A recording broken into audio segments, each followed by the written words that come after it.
What's up, y'all? So I'm gonna still doing Spider-Man 3. That's gonna be a little bit later. But since I didn't do my Equalizer video yesterday, I figured why not do it now? Um, so the plan is I'm gonna do Equalizer, then later today I'll do Spider-Man 3, which I already have a thumbnail set. And I guess really quick before I guess since I finished Spider-Man 3 a bit ago, I guess I can do a quick like review, I guess really quick before I get into the review. My God, Spider-Man 3, it's so mixed because I think there is some good in there. Like, yeah, we meme on the Bully Maguire stuff, but this I actually like the idea of, because in the comics this happens where like once Peter's in the black suit, it almost corrupts him. It makes you lose yourself. I like that stuff, but holy shit, everything else. I think there was too many subplots. You got the stuff with Harry, with Sandman, then with Eddie Brock, who I'm sorry was terribly cast. I like Topher Grace. He should not have been. I in general think Topher Grace is just not. He should not be a villain in anything, but especially in this, he was awful as Eddie Brock. There was just too much shit going on in the movie. Sandman, they were painfully trying to make they were trying to do the Doc Ock thing like in Spider-Man 2, but the Doc Ock thing was natural. In this, it's so forced. The amount of times I'm going to have him look down and look at his locket, it was ridiculous. Holy shit. Or they'll have him say things like, I'm not a bad person. I'm like, oh my God, guys, stop. Like, you're painfully trying to make this Spider-Man 2, and it just doesn't work. But anyway, I'll talk more about it later, but yeah.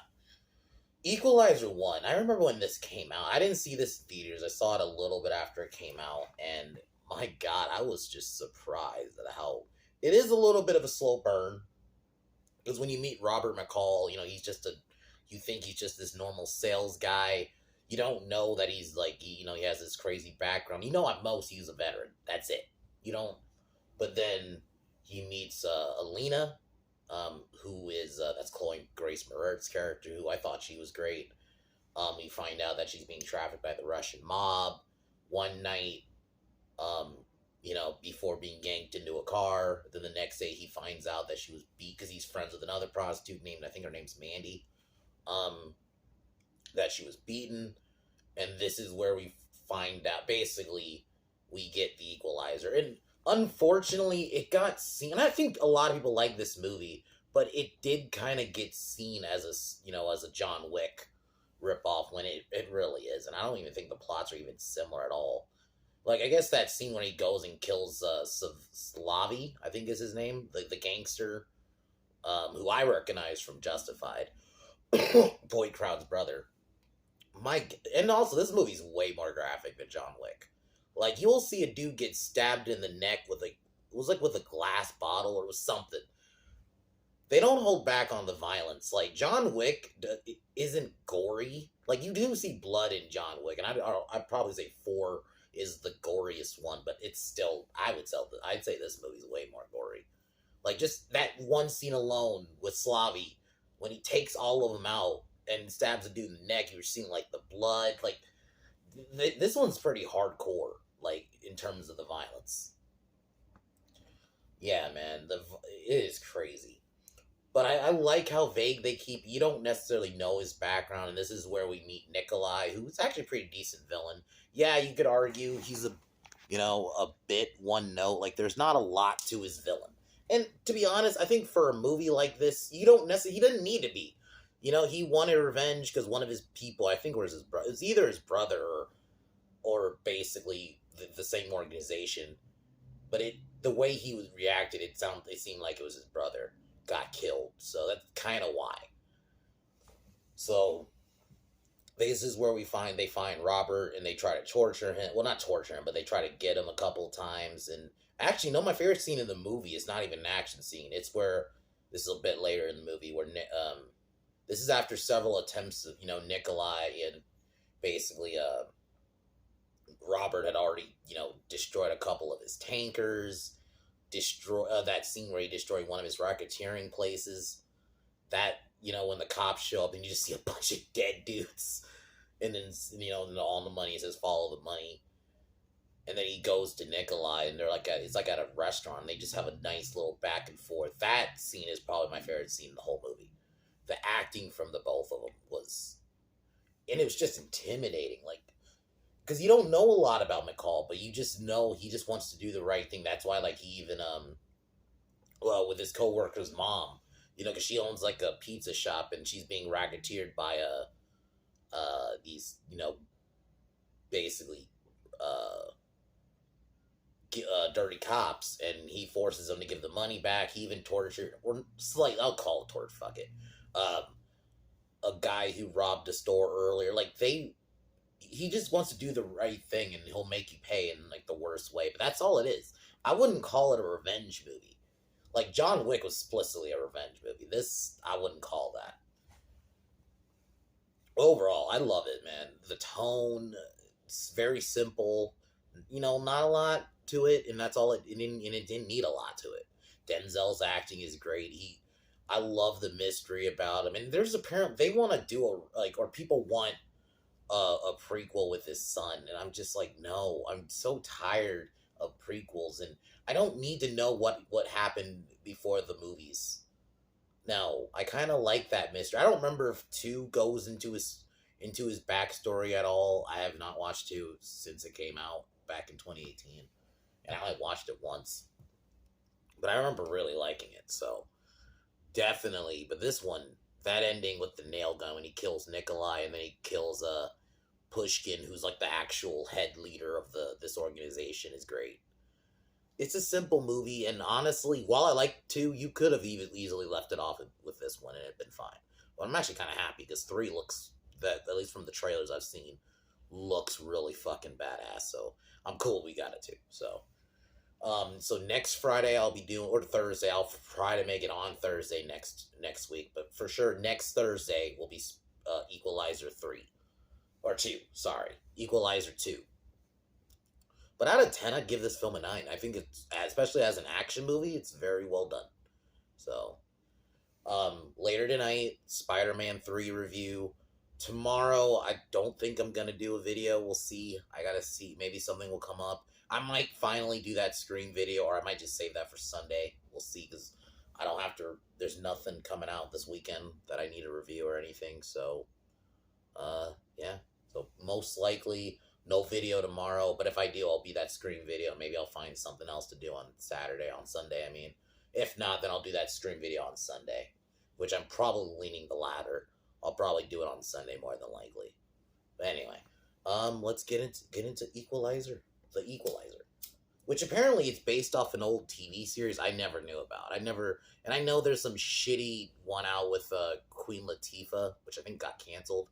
Which is like, why would you try to? I understand it's based off an original TV show, but why would you? You already have these movies, which actually are well liked. Why would you try to do one with? I like Queen Latifah, but no, not in a role like that where she's supposed to be intimidating and beat people up. Like, no, especially older Queen Latifah too. Like, that wasn't gonna work. I didn't watch it or anything because I'm just like, from the looks of it, it's probably gonna be absolute shit. And from what I heard, it is. So, but let's get into the Equalizer.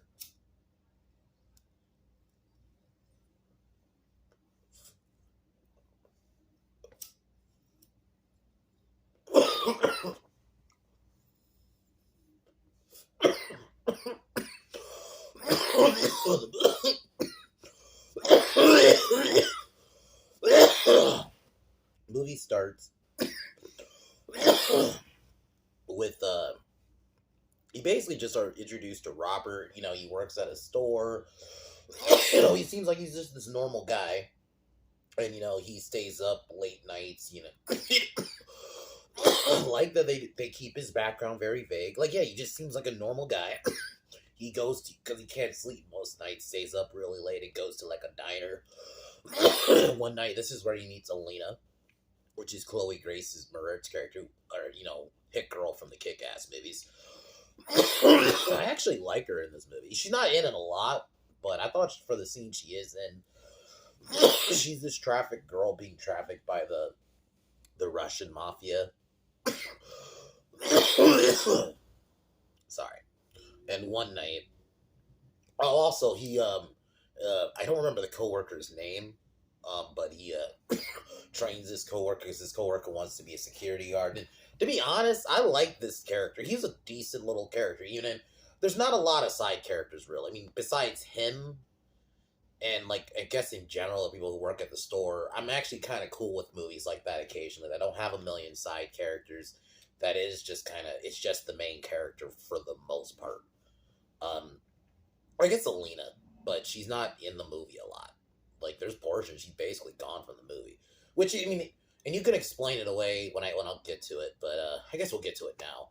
So one night, I guess she's out too late and she didn't get back in time. The Russian mob, Slavy, takes her back and offers McCall a card.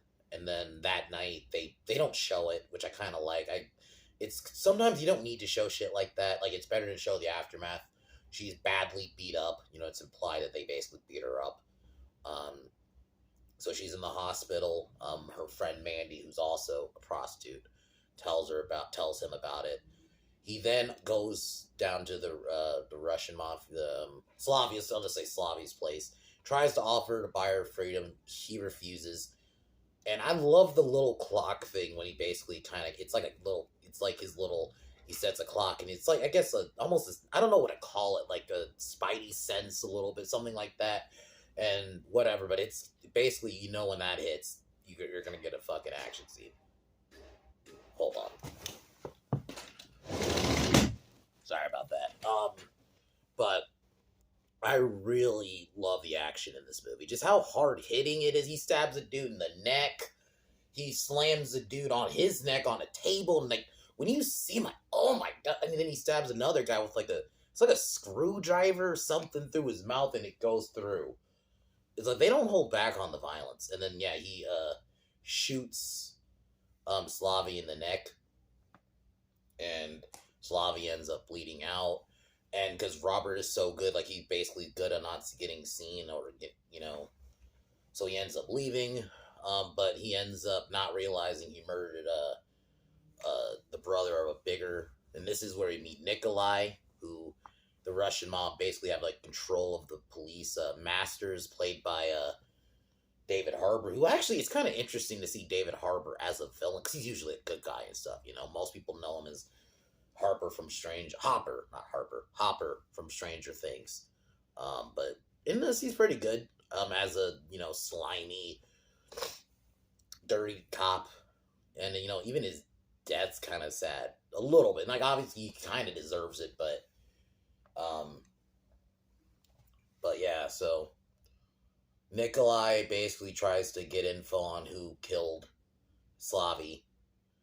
Even nearly beats like another it's like an officer to death because he has officers on the inside. Like Nikolai's a pretty simple villain. Like he's nothing more. He wants to find out who killed his brother. That's it. Nothing more, nothing less. And yeah, he's not like he doesn't have a crazy backstory. We don't know a lot about him. He's just big, well, not big, but Russian mob leader. That's it. That's the most we know about him. But and it's like I've always said, sometimes it's good to just keep things simple. Like he's a simple villain in a movie like this. You don't need a lot from him. We don't need to know a lot about him. So he then kills Mandy, because he fucking chokes her out like pretty brutally. Like he's a pretty I do like villains like that though that will just kill you not a second thought because that is a villain right there. So he then tries to get one of his people to set up because they're trying to capture Robert in the diner because this is where they start getting information, taking pictures. Oh, before this happens, Robert because his friend had to leave the job or had to stop security training because his mom. His place was nearly burned down, and they were because it was the people that basically trying to rob her for her money, which are these dirty cops, and he ends up beating them and taking video of, and stuff of what they did. So he forces them basically to give back the money, He then, this is a bit later, but he beats a robber who stole some stuff from earlier. So he starts doing little acts of good. But so back to this. So they try to get Robert, but then yeah, he takes the guy out, and then yeah, so they try to chase him to his house. He then like rigs traps, so almost like a little Home Alone. Especially when we get later in the final act. The other thing, the movie's paced very well. Like it just goes. Like once it starts, like really when he kills Slavy is really where the film I would say kind of really starts. It goes. Nikolai trying to find him. This is then he goes to his friend. I'll say Bill Pullman. I don't admit I didn't catch the name. And you always see him in this scene. So he goes to see his friend. It was cool seeing Bill Pullman, especially up at that point. Bill Pullman hadn't really been in a lot. For the little role he's in, I like him, but I remember the wife's name. I think his wife's name is Terry. And I love, like, basically he goes there and tells they think Robert's dead. All his backstory. So this is where we do get a little bit about Robert, but we don't get a lot. And then when she's discussing it with Bill Pullman, she basically just tells him he just needed permission. And, basically they tell him about Nikolai and all that, and who's involved, and not only the cops that basically the dirty cop from earlier end up murdered. So this is where Robert kidnaps Masters, and then forces him to take him to one of the racketeering warehouses. Basically ties Robert ends up tying him. And basically kills everybody at that warehouse. They don't show it, and actually, I'm cool with that. I actually love the aftermath when this cops swarm in, and you just see all these dead bodies. It's like, and then like the money's marked and it says "follow the money," and then I think he does something else, and then Nikolai having dinner, basically ordering, okay, now you got to find this Robert guy. And then when that guy leaves, Robert just walks in. And this is where we get this awesome back and forth, about like, what do you see when you look at me? And basically, Robert basically tells him like this: I will leave you alone if you stop pursuing. Well, not in those words, ad-libbing, but yeah. I fucking love it, man. Like, this little back and forth, like, I just think it's the acting for me. And it's just simple. They're at a fucking... and they're just across from each other. It's not a fight. It's just Robert being like, yo, if you stop pursuing me, you know what? Stop pursuing me, I'll fucking stop fucking your shit up. And Nikolai obviously refuses, and this is where he ends up blowing up tankers, that is tied to his money. Like, basically he's fucking up his operation. So Nikolai ends up holding the people at the store hostage, and basically arranges a meeting. Basically, he tells Robert, you got to give yourself up or I won't kill everybody. But instead, what Robert does, he starts taking them out. Very Home Alone, like using because he works at it's like basically a Home Depot kind of like store where it's a lot of like construction shit. So, there's basically a lot of weapons. And yeah, he was like I was saying, man, the action just... And I like that they try to be creative with it. Don't get me wrong, I'm cool with somebody using a gun and just shooting. But sometimes I like the creative. That's one reason I like John Wick. The Extraction movies are the more recent example too, where they do try to just do other stuff than just bang, bang, You're even just stabbing. They try to even do creative ways of stabbing, It's not just the same kind of action scenes. And I think that's what I like about this movie. Because, Robert McCall is a military guy, or at least you get the idea he's a military guy. That it makes sense some of the traps he would make, because, he's probably done this. And I just fucking love it. So yeah, he ends up basically taking everybody out. That fight, though, with the big dude was pretty good. It was a little bit of, he was slamming the big dude's head because on the floor, there was, glass, so he's, slamming his head into the, basically, grinding his head against the, ow, man. That's what I mean. John Wick this is way more violent. The gore is something. It's not Sisu, obviously. I wouldn't say it's Sisu level. Sisu, that was something else. But the violence in this is pretty close in some parts. When he stabs a dude and you see the blade in his mouth, like, I mean, it's not bloody like that, but yeah.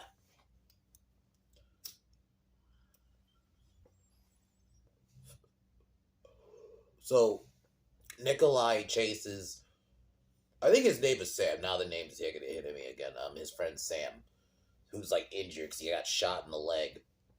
And then, yeah, he gets cornered in this like little office. Or Ralph. It's Ralph. Okay, now I remember. Now I remember. Now it's Ralph. So Ralph's cornered, and then McCall ends up shooting Nikolai with the nail gun and just completely annihilates him with the nail gun. Like shoots one in every fucking limb, every fucking dude. That was insanity. That was they don't hold they like I said they didn't hold back with the violence. This I'm gonna probably review this at some point too, but very Man on Fire a little bit. I wouldn't be surprised if there's that at least that little element with him and uh Chloe Grace Moretz at least. So, but yeah, this final act was fucking crazy. So basically, after killing Nikolai, he decides to go to the big fish and ends up tricking Vladimir, like who's like the big boss, into basically killing himself because he had like he's covered. He's got out of the shower and then there's an electrical socket. So basically, he caused himself to electrocute himself to death. And then he just walks out like nothing. Just walks away like nothing. And the cinematography, like, especially for that scene when he blows up tankers and he's walking away while they're exploding, that classic action shot. And there's a way to make that shot, even though that shot's been done a lot, you can make that shot still look. To me, that's one of those things, if you can make it still look cool, it looks cool no matter how many times I've seen it in other movies. It can still look cool. And I thought it so here. I thought like the cinematography in general is pretty good. So he then has like one last moment with Alina, and then this is basically where he starts posting as himself as the Equalizer. So and then the film ends. I fucking love this movie, man. This movie is one of those just simple. Simplicity works. Yeah, keep it simple, stupid. This is what I was thinking in my head right now. Like, just keep it simple. Do shit like this. Give me movies like this. Just a solid like Denzel's acting is on point in this. I love the mystery around his character. Like he's done some shit, but you don't need to know fully. Nikolai's a decent villain. Sam was I said Sam again. Ralph was a decent little character. The gore, man, the violence is something else in this movie. And that shot, even the shot of Robert when he's about to kill Nikolai, it's like I was going to say rain. It wasn't. The sprinklers came down because I guess there was like a fire, so of course it's going to trigger the sprinklers and the sprinklers falling on him while he's holding. That's going to be the thumbnail. Is the shot of him holding the nail gun while the sprinklers are falling on him is such a cool shot. I just love how cold his character is, man. I think that's even like he does groan and obviously when he gets hurt, but it's done in a way he has this like stoicism that makes it's eerie almost. Like when he's just quiet, you don't even see like an angry face. It's just fucking Denzel with his blank stare, and it works. It works, man. Just that look he gives. It's like, oh, dude, you fucked up. Yeah, I love this movie. This is definitely one of those. Unfortunately, like I love John Wick. I'm not necessarily trashing that. It's just, and I would probably say that's a better movie. I just think, unfortunately, they came out the same year, so it got seen as just kind of like a John Wick copy, even though they came out the same year. But probably I'm gonna look and see which one came out first, but because this was a good one. I really like I wish I saw this one in theaters. I saw I saw the second one. I didn't see the first one in theaters. Yeah, man, these movies are I remember really liking the second one too. Just Denzel being a badass. Fuck it. So, and I can't wait for 3. So, Spider-Man 3 review tonight, man. It's gonna be a review, but it will definitely be a rant partially too. Like especially Mary Jane. Holy shit! I can Mary Jane in this movie. This is probably the worst version of her character ever for me. Like how unlikable she is. Even like the first 30 minutes.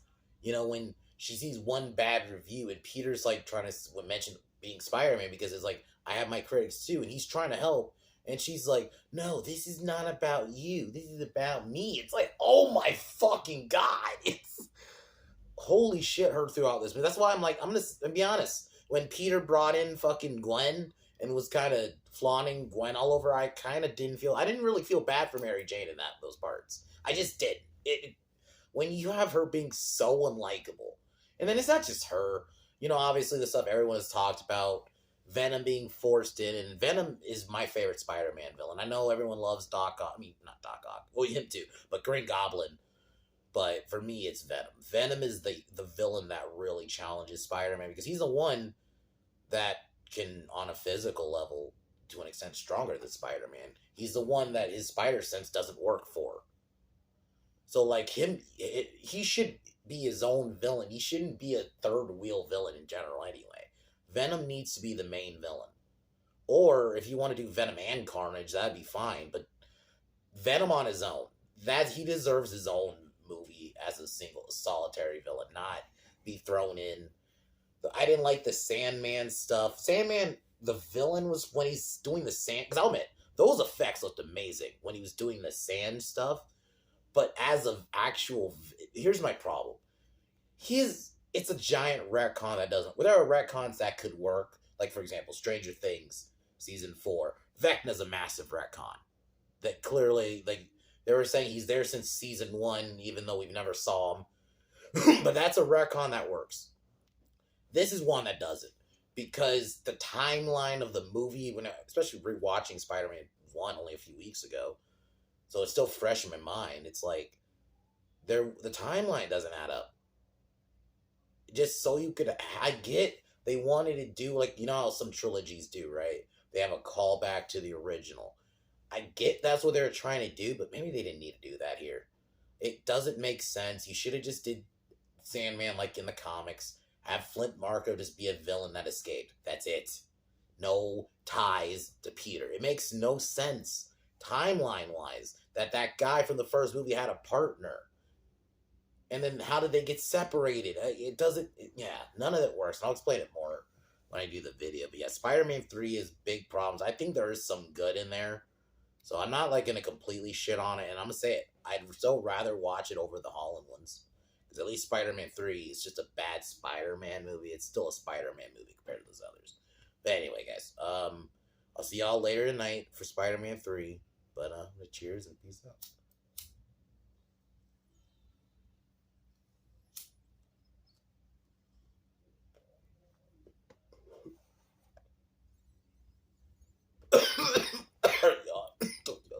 I'll see y'all later. Peace.